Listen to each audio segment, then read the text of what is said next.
Déchargez-vous sur lui de tous vos soucis, car lui-même prend soin de vous. 1 Pierre chapitre 5, verset 7. 1 Pierre chapitre 5, verset 7. Déchargez-vous sur lui de tous vos soucis, car lui-même prend soin de vous. 1 Pierre chapitre 5, verset 7. 1 Pierre chapitre 5, verset 7. Déchargez-vous sur lui de tous vos soucis, car lui-même prend soin de vous. Bonjour bien-aimés, que Dieu vous bénisse. C'est l'heure de la prière et de la repentance. Nous sommes bien le lundi 10 mars 2025. Prions ensemble. Seigneur, en ce moment de pause, nous venons te remettre la suite de cette journée et chercher ta paix. Père Céleste, merci pour cette matinée vécue sous ton regard.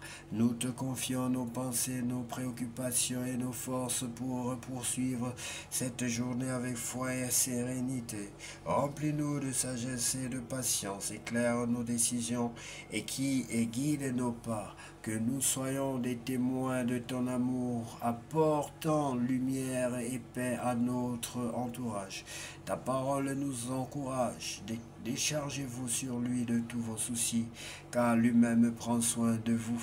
1 Pierre chapitre 5, verset 7. Toujours nombreux bien-aimés à revenir dans la bergerie du Seigneur. Nous sommes heureux de savoir que vous voulez recevoir le Seigneur Jésus-Christ dans votre cœur. Si aujourd'hui vous avez eu la grâce de tomber sur cette vidéo, que Dieu vous bénisse. Oui, bien-aimés, vous allez répéter cette prière après moi. Tous ceux qui veulent accepter le Seigneur Jésus-Christ dans leur vie comme leur sauveur personnel. Seigneur Jésus-Christ, je te recommande ma vie. Seigneur Jésus-Christ, je reconnais que je suis un pécheur. Seigneur Jésus-Christ, je reconnais que je suis un pécheur. J'ai péché en acte par omission. J'ai péché en pensée, en parole, en acte, par omission. Pardonne-moi, je suis aussi né pécheur. Je suis le descendant d'Adam et Ève. Je suis un pécheur né. Je suis un pécheur de naissance. Et je te demande pardon, Seigneur. J'ai compris que tu es venu me chercher, tu es venu racheter ceux qui étaient perdus, des brebis égarés que nous sommes. Je te livre ma vie et je suis heureux de t'appartenir, Seigneur. Je t'accepte dans ma vie comme mon sauveur personnel et mon Seigneur. Prends le plein contrôle de ma vie. Puisse ton Esprit Saint venir demeurer en moi. Je t'en supplie au nom de Jésus-Christ. Amen.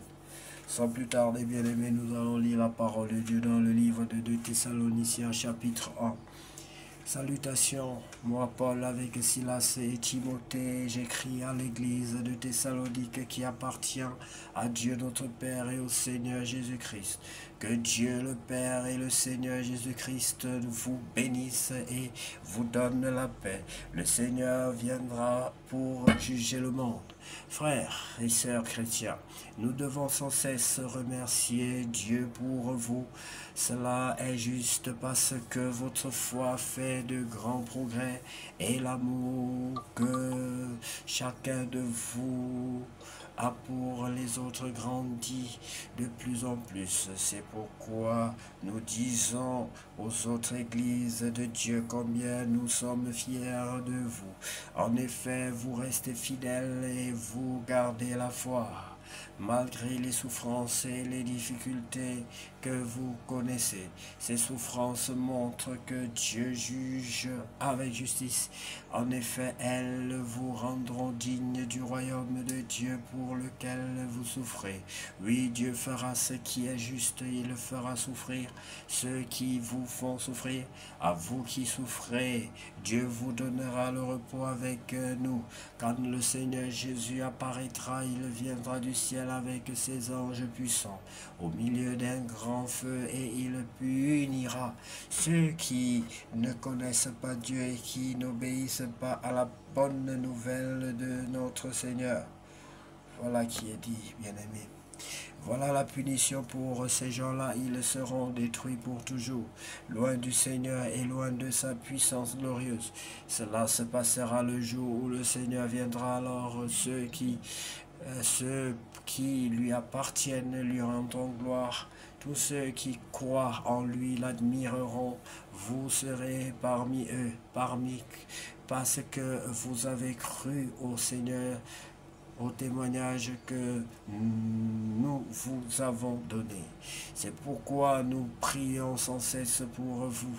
Voici ce que nous demandons à notre Dieu, qu'il vous fasse vivre en accord avec l'appel que vous avez reçu de lui, que par sa puissance, il vous aide à faire tout le bien que vous souhaitez, qu'il rende votre foi active.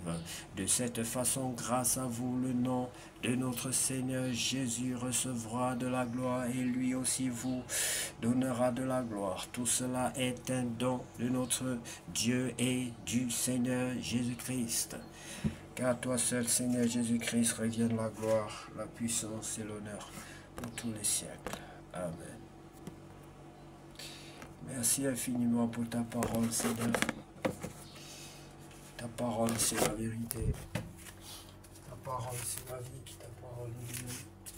Sans ta parole, nous ne sommes rien. Et nous ne pouvons rien faire sans elle. Ce qu'elle fait pour nous est au-delà de ce que nous pouvons penser ou imaginer. Ce qu'elle fait pour nous, personne ne peut le réaliser. Ce que Dieu fait est inimaginable. Ce que Dieu fait, personne ne peut réaliser. Ce que Dieu fait est inimaginable.